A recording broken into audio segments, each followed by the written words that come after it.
the languages that you shall be teaching to your students, na-introduce naman nato ni sa first meeting nato, that we will be dealing about teaching the languages or the specific language, or maybe even the most particular English language, no?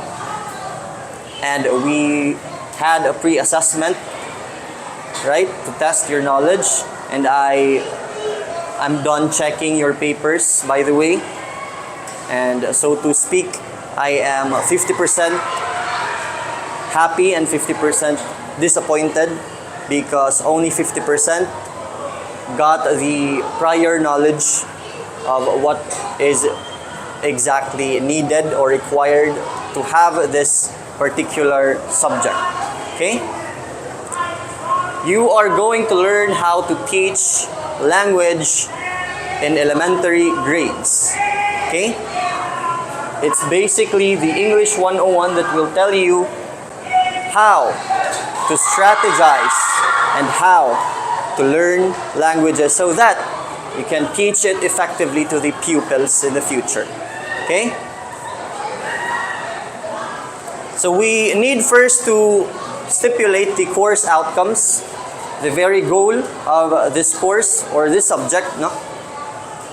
Is that you need to learn about the methods of teaching English as a second language. Okay? Now, the second one is learn about some of the strategies and techniques used to address specific language skills, and to learn about the methods of assessing ESL student. Identify the competencies in the different domains of literacy and illustrate how these are developed in the child's mother tongue and to his or her second languages. Fifth one, use technology in designing integrated lessons, which I told you sa atong first meeting.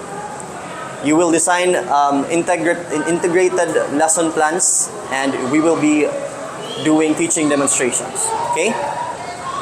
And instructional materials that are culturally relevant and developmentally appropriate, meaning to say it suits to the children, the activities and everything. Okay? Developmentally appropriate for ESL, English as a second learner, no, student, and using children's literature in English. So a little bit of integration with literature. You will achieve that in this course, no, by the end of the semester. And finally, you are going to apply the different strategies. That's the main point here. Okay? Apply the different strategies in teaching ESL through exercises, of course, well-developed lesson plans, and micro-teaching activities. Okay? Clear? Okay. Let's proceed. Now, the module 1 talks about language acquisition. Since we are going to teach language to the pupils, no, most critically, we need to first understand what language really is and how language is acquired, since we are just infants to the fact that we are now adults. We need those kinds of strategies, and we need to learn those factors and how we learned language. We will also talk about in this module curriculum and teaching children, the various strategies in classroom management, the with itness, classroom activities suitable to the kids, and the curriculum, what subjects to be taught. Okay? That's the module 1. Specifically under the module 1, we need to tackle the lesson 1, or so to say the factors of language 1, that's read as language 1. You need to be familiarized with the shortcuts, no? Factors of language 1 and language 2 acquisition. Okay? So we need to be considering those factors in learning the acquisition of both L1 and L2. Okay? More of that later. So, if we have course outcomes, of course, it is necessary for us to stipulate also the specific lesson learning outcomes, right? The lesson learning outcomes defines the very goal or identifies the very goal of this lesson, okay, under lesson 1. Such as to explain the language acquisition comprehensively, to explain the lessons, the language acquisition factors comprehensively, no? Not just to identify it, not just in a basic cognitive level, but to be able to comprehensively explain, analyze, and break down all the types of language acquisition factors. Okay? Let's not just focus on the remembering part, but let's focus on how you can comprehend the strategies. Okay? The second one, is to construct a journal of language experiences. Okay? In this lesson, you will be learning how to do that, and I will guide you in doing that. Okay? No need to worry. And the third one is to synthesize language. Fourth one, to synthesize language, let's go back to the third one. Synthesize a language experience timeline. And finally, reflect on the language experience. No? You need also to involve your affective domain and not just the intellectual part to be stimulated, but also you should be learning in this lesson holistically. Okay? Okay? Pardon with the typographical errors. And these are, I hope you're taking down notes, these are the lesson learning outcomes. Okay? Okay, an overall view of our lesson map. Okay? The perspective, the factors, in other words, I don't know if mabasa na siya, but I will just dictate it for you. First one is perspective, the yellow one. Second one is L1, nature. Language 1, nature. Okay? Again, perspective. Pwede ka mo mag-draw sa inyong notebook or sa inyong paper. And then L2, nature. L2, nature.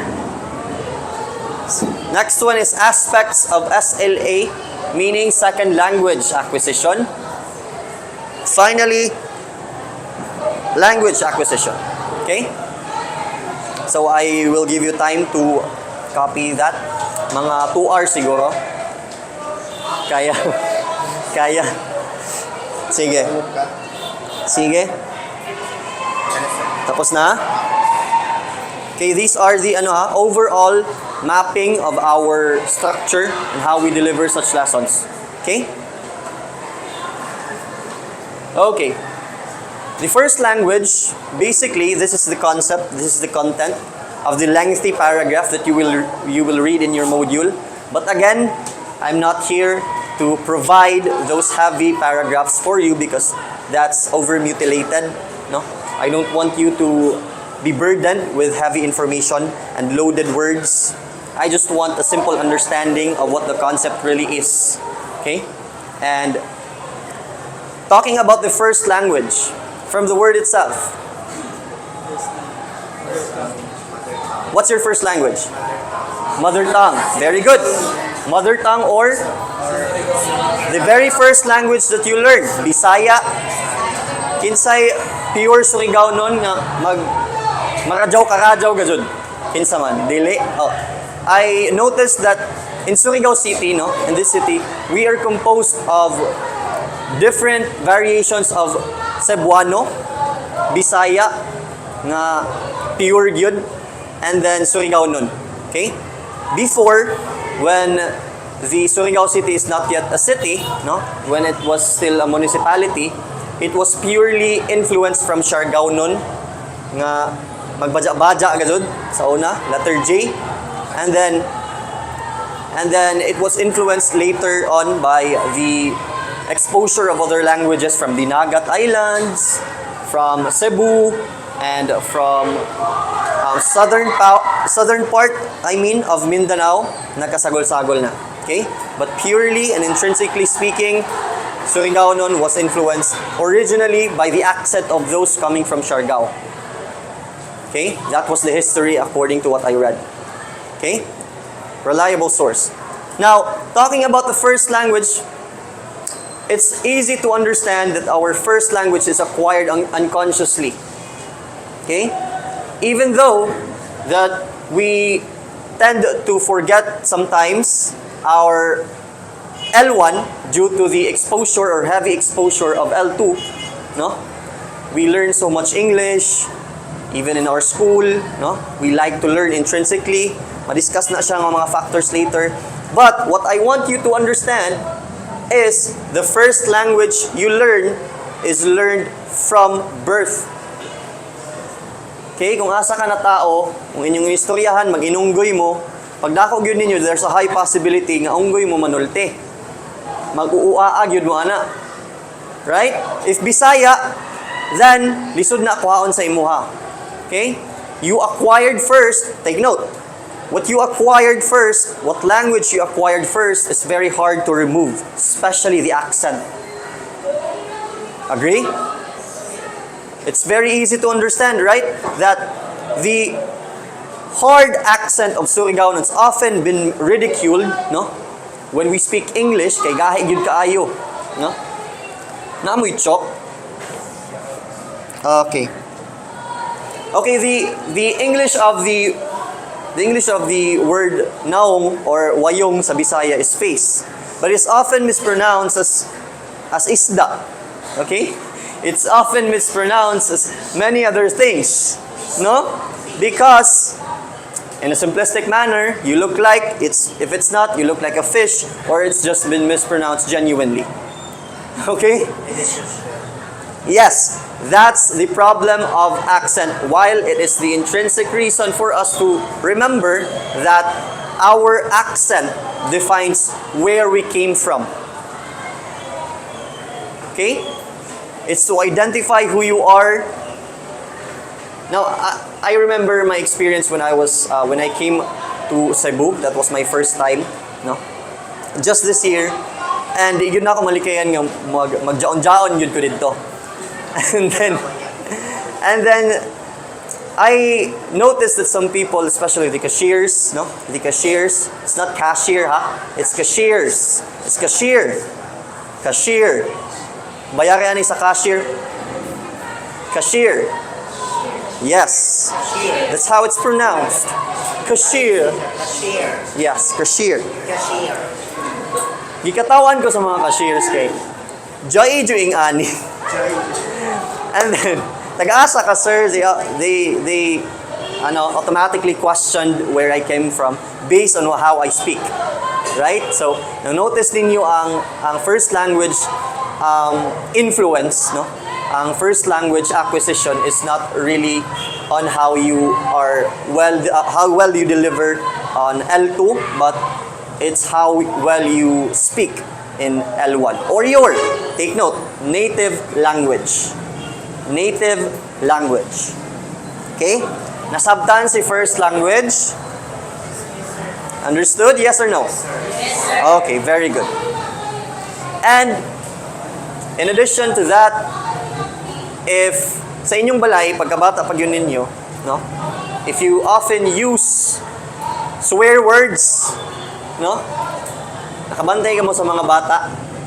Have you noticed the children, they're very absorbent of the words?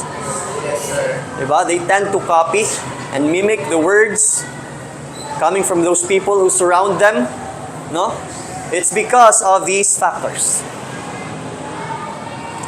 Okay, by the way, you need to take note of this FLA, or the first language acquisition. First language acquisition, remember this, take note of this. It's the process of acquiring first language or the native language. Okay?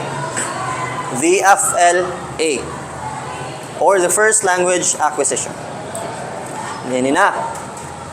Here comes the aspects of L1 acquisition, no? According to some scholars, to acquire, or the factors to acquire, or factors in acquiring the first language dictates innateness, no? Innate yun kaayo ang mo-acquire ang bata since nag-agi tatanan pagkabata. Who among you here wala mag-agi pagkabata? go to the nearest albularyo and please be consulted there. Okay? Kay delikado.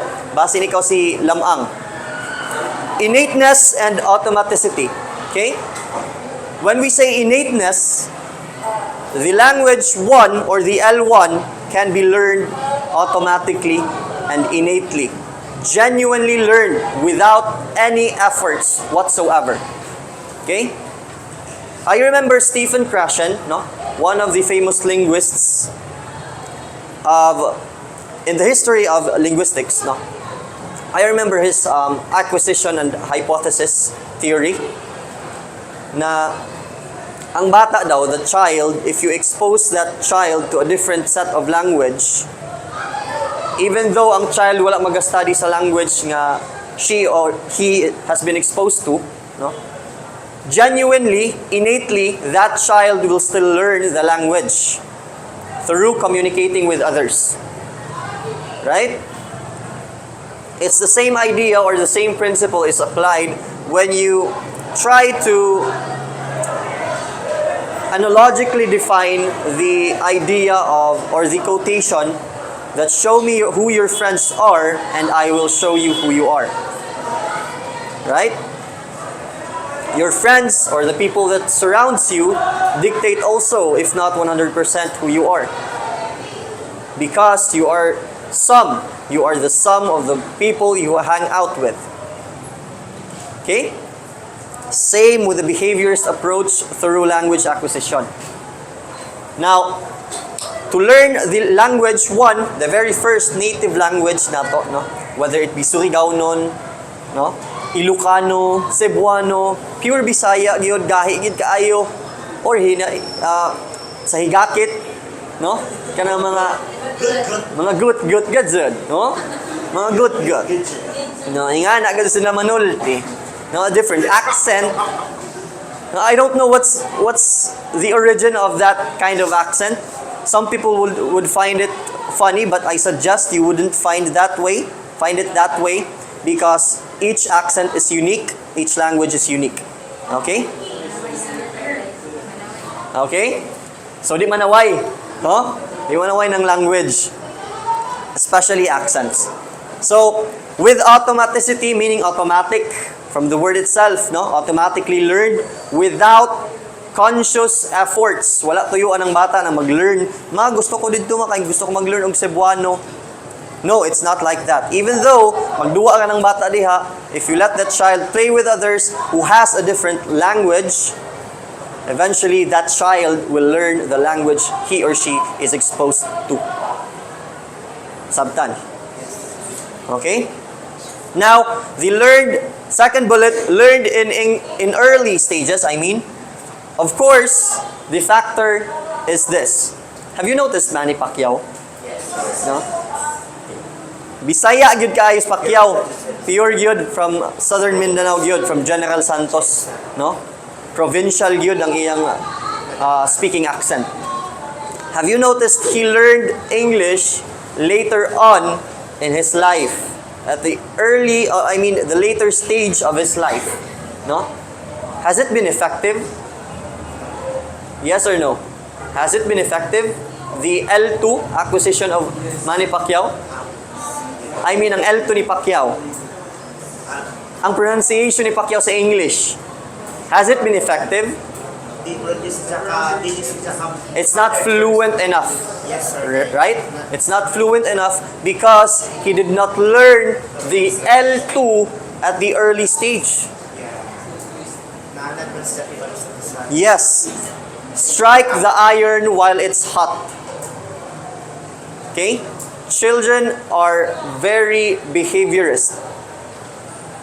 Right? It's the softest part of their learning when they're young.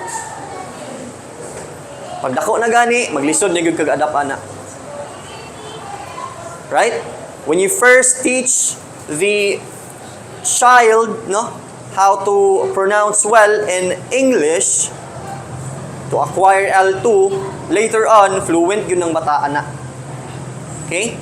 There's a high possibility that that child will speak coherently and fluently. Okay? Because one of the aspects of acquiring the first language to be effective enough is to learn it at early stage. Same with L2. Okay? Same with L2. But L1, the second bullet mainly dictates that the first language or your native language should be and must be, wala na ilain yun, must be learned in early stage. Okay? Because it's naturally their first language. Okay? No doubt about it. It's the first language, it should be learned at an early stage of their lives. Okay? Now, di na matingaya if naagyoy differences, if there are those kinds of variety of our accents, especially sa pupils ninyo pohon. No need to be wondering why those kinds of accents differ within a classroom setting, for example, because at an early stage, lain-lain ta natagdikanan. Okay? We all came from different origins. Even though we are all just humans, but our language acquisition differs. Sabtan? Yes. Okay. Third bullet, nonverbal features, metaphors, idioms, syntax, all kinds of languages, all parts of languages, no, is an aspect in L1 acquisition. What does it mean?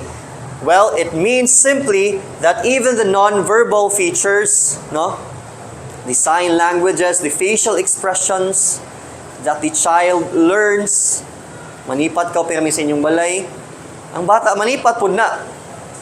No? Naay high possibility nga that child who has been exposed with the same nonverbal features will imitate those that have been projected by the adults. Okay? Especially metaphors, no? Metaphorical statements, no?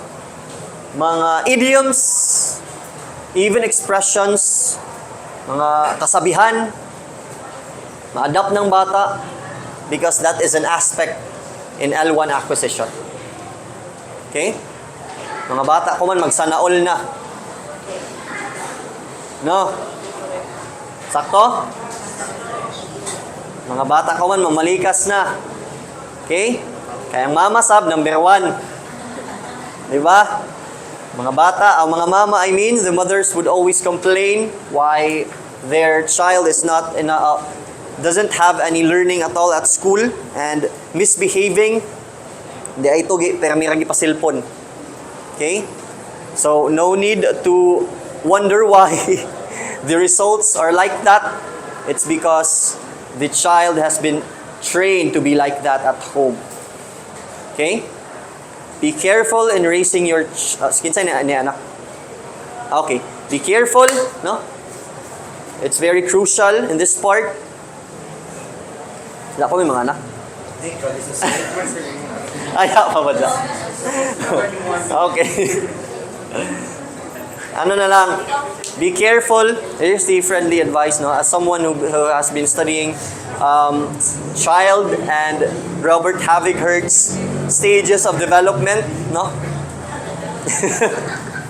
Careful in raising your children, okay? Or raising your child because it affects how he turns out to be when he or she becomes an adult. Okay? Pag ma-adult na ka ba, lisod na kwahaon. Okay? So, much better, mas bata pa, mas sadyo, mas sayo, no? Mas early, mas gana ang ma-inculcate yun ang proper lessons. Okay? Proper manners and how to be a human as a whole. Okay? Natural pronunciation, of course, ma-learn na siya sa L1 acquisition. It should be pronounced as kargado ng Y, no? Ang balika sa Surigao nun, J man ang naguna. Ang balika sa Cebuano, Y man ang naguna. No? It differs from place to place. Okay? Because natural pronunciation also is an aspect of L1 and the L1 or the first language should naturally pronounce, naturally be taught, no, without any improvements, no, without any embellishments. Kay di ka pwede mag-imbento og imong kaugalingong language. You can't invent your own language just to teach for the children, to the children. Okay? Just teach the natural pronunciation that the majority of the people are using. Okay? Last one, the cultural contexts. The swear words, as I said earlier, no? It's very crucial in this part. It is an aspect in L1 acquisition. It is an aspect just because the people surrounding that specific child have been using swear words more often, then of course, obviously, children are very imitative. They tend to copy. And pag pamamalikas na sa public, dapayon-dayon. Like, whose fault is it exactly? Sa bata ba or sa upbringing ng mama? Yes, sa mama or sa surroundings. Okay? Interjections, mga expressions, as I said, sa balay, magsanaol si mama, magsanaol parang bata. E di wow. Nahala. Unsa pa man? What else? Hotdog. I remember my niece. Nakakabatay sa iyang gusulti. Ha? Hotdog. Ako na eh. Diyos ko, I don't have any, I don't have this 100% patience when it comes to kids. Pasayloag yun ko. And that's why mahadlok yun sila sa ako. But anyway, that's what it means, or these are the aspects of L1 acquisition. You got it right? Yes. Okay, very good. Questions before we proceed? None so far? Wala masabtan? Ha? Hotdog. Okay, we proceed now to second language. Sige. The second language is somewhat similar to how you acquire your first language. The only huge differences are second language is consciously, take note, consciously learned. There's an effort into it. Diba sa L1, as you may remember? L1 is learned unconsciously. With the right and just exposure, the child will learn L1 automatically. But in L2, you need to exert an effort to learn L2. In elementary grades, mother tongue. Correct? But since the second or third grade, if I'm not mistaken, other subjects that are using other mediums of instruction are introduced. No? Sa Filipino, right? Tinagalog na si teacher. That's the time second acquisition of language occurs. Basically, ang L2, para mas madali masabtan, ang L2 or second language, lisod sab, ang nagsunod sa L1. Bisaya imong first, it's either English or Filipino. Oo. Depends on the experience of the child. Right? It depends if diyan gani L1 English. Right? Na L1 English. And then, ang bata, pag mother tongue, pag eskwela, naglisod. Just like my nephew. No? L1, English pang mama. No, don't do that. Pag mother tongue, nabagsak iyang bata. Kay bisa, idibuho ang instruction. Oo. No, na-notice ni mo. Idibuho, i-draw. Ginuog ko. So, those are one of the disadvantages, no?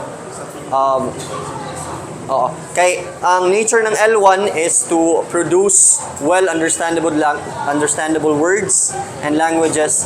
And often some scholars would agree that L1, no, native languages, especially our dialects, are prerequisites in learning L2. Para mas coherent lang, smooth lang ang transition, no? Kay from English to Bisaya, medyo lisod-lisod gyud siya. No? It's more difficult than English to Bisaya to English. Right? That's one of the problems being posted. Now, going back, second language acquisition. Okay? It's basically the second language. It entails any kinds of languages as long as you learned it after the L1. Nga nakakasimple. Okay? Now, there's also a process called second language acquisition. Okay? The process of L1 was, I believe, FLA, no? The first language acquisition. And the second language acquisition, or the process of second language acquisition, is second language acquisition. Okay? Or SLA. Take note of that. Okay, ini mga sayon-sayon lang yun ni. Aspects in L2 acquisition. No? What are the aspects or the considerations in acquiring L2? Okay, isa-isa na to na. If you, by the way, class, if you will read the module, no, you will find a very lengthy paragraph, no, stating about what we are discussing right now. Okay? As I said in the first meeting, I'm one of the few people that will simplify the heavy concepts. Okay? Just for you to understand more concise manner. Now, motivation, it has something to do with on how motivated the child is, and it talks about two types of motivation. Take note, number one is intrinsic motivation. Intrinsic motivation. Focus I. Intrinsic motivation. When we say intrinsic motivation, okay, tapos na nag-copy. Okay, intrinsic motivation, any idea if you have? No. Intrinsic motivation. Coming from within. Okay? Comes from within or inside. No? You don't need any external factors to be motivated or to be pushed to do something. No? But to learn English language, for example, as your L2, no? It's your intrinsic motivation to learn. Gusto gyud nimo. Okay? No? Sa inyong kasing-kasing yun gikan, no? It comes from the heart to learn L2. Okay? That's one aspect. Okay? And one of the factors also of intrinsic motivation, please take note, is culture. Culture. Okay? You are, how do I say this? You are amazed with the culture, and also culture and language is inseparable, no? Culture and language are inseparable, I mean. So when you are amazed by the Korean culture, no? You tend to learn also how they speak and what they speak and what language they speak. Okay? Culture comes, or culture doesn't separate from language. Intrinsic motivation. Part na siya sa intrinsic motivation. Now, on the extrinsic motivation, of course, it's the complete opposite of intrinsic motivation.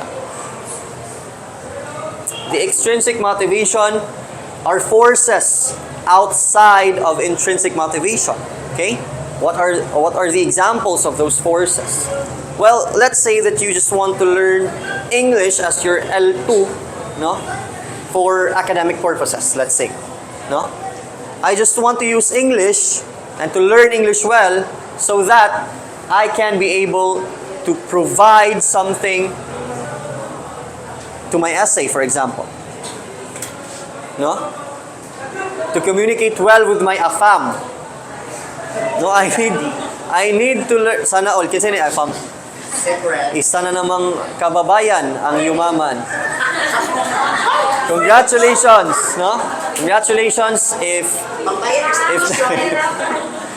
that all comes out of love, then congratulations. Okay? Show me your Now, that's one way of explaining extrinsic motivation, no? It's not coming from within. Okay? It comes from outside, which pushes you to do or learn or acquire the second language? Nasabtan, class? Okay, very good. No more questions sa motivation? Let's proceed sa attitude. Sige. Naagi mga tao, there are those people who doesn't want or who don't want either to learn language or to learn anything. Puluhog yun. No? And it has something to do with age, which will be tackled further, no, later. But let's get first the attitude. The attitude of each one of us differs, right? May lain.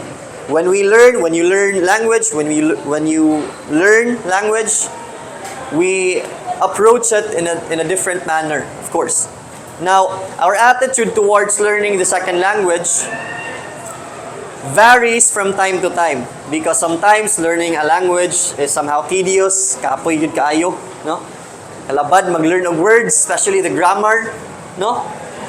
In English language, I don't like English because it's so, it's just even preventing to be a fluent speaker when you have this kind of attitude, no?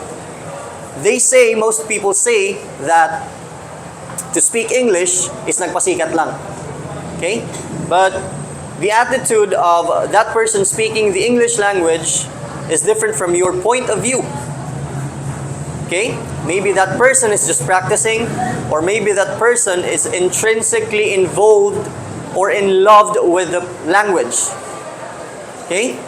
It just doesn't go away with his goal or her goal to speak language, and maybe he and she can articulate more clearly when he speaks the L2.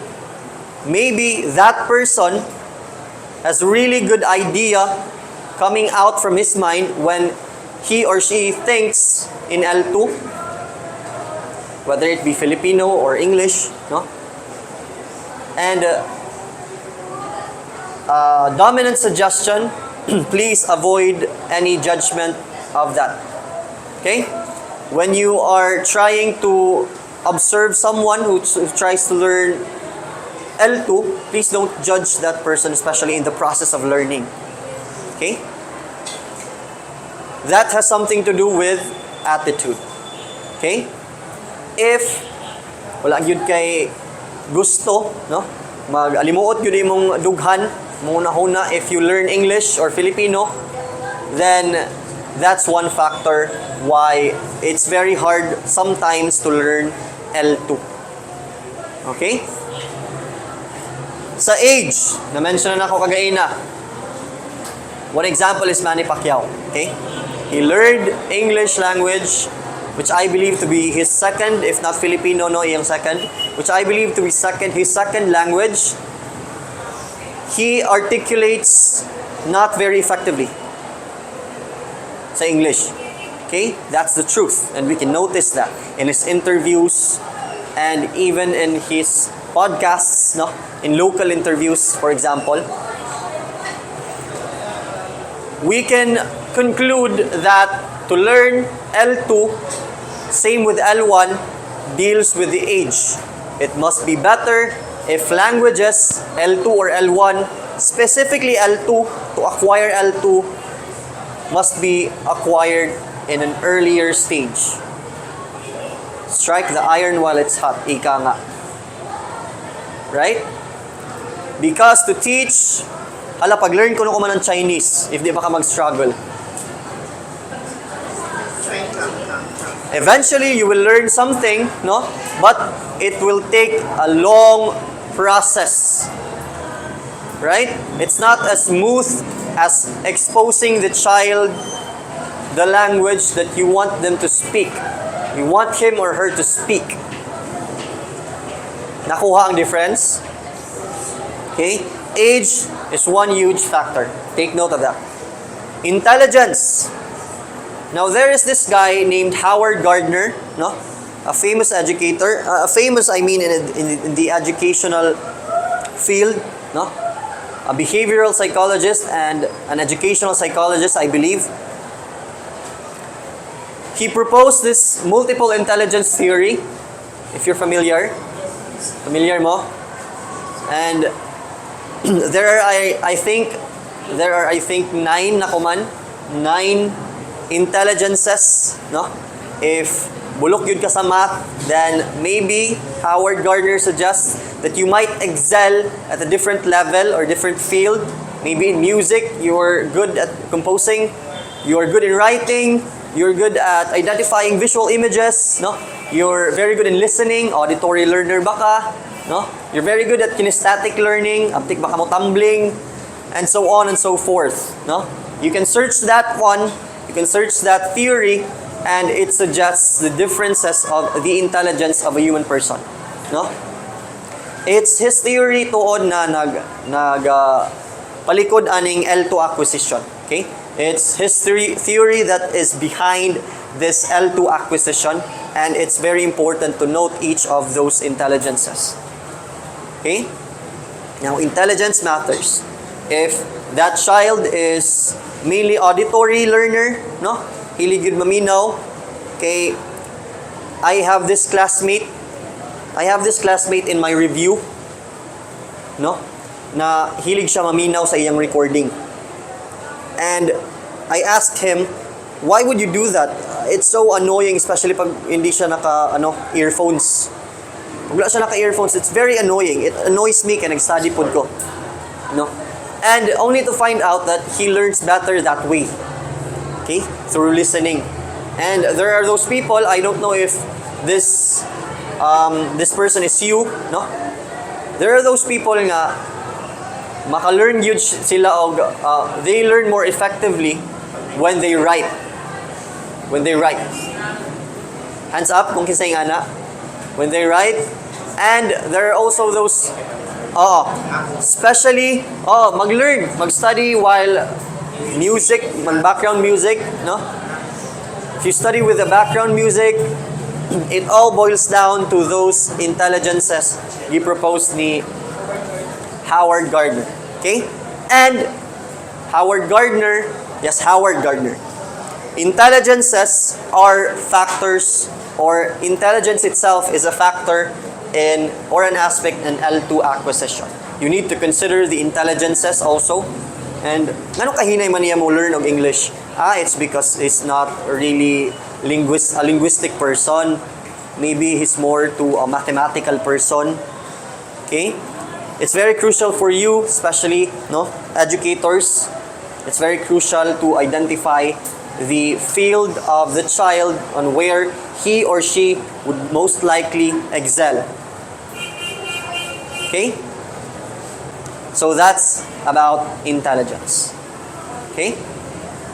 Now the aptitude, the last bullet, aptitude, learning styles, and personality. No? It's all about our overall attitude. No? Na-discuss na ni siya. Ang aptitude, it talks about your skills. No? It talks about your skills. If the child that you are exposing the L2, is that child really a skillful child? You might question, no? And if that child is skillful enough to learn the parts of languages, if that child nag-accord sa intelligence niya, ang auditory learner, if that child identifies the sounds easily compared to those other learners, then that child has an aptitude, or basically a skill. Okay? Sabtan? Okay. So learning styles, of course, it has something to do with the types of intelligences also, no? Katong learning styles nga, mas prefer magsulat, mas prefer There are also those people, no? If you notice if you're one of this, please raise your hand. If you're one of this, I think there are those people nga dili gyud mahilo na kung ang teacher nag-discuss lang. If there are no PowerPoints, if there are no visual aids, di ba? Naagyoy tao ngayong ana. Okay? And it's very basic for us to notice and to understand also to understand those kinds of people, that we are all different, especially in our learning styles. Okay? Now, sa personality, it deals with attitude, which I mentioned earlier. Okay? It's attitude. Whether introvert, extrovert ba ka, and you're an anxious person, or you tend to empathize, more often, it matters in acquiring L2. Okay? What if that child has an intrinsic motivation to learn L2, English for example, no? But that child is an introvert. So that's one factor you need to consider also. Diba? Yes, you are an extrovert.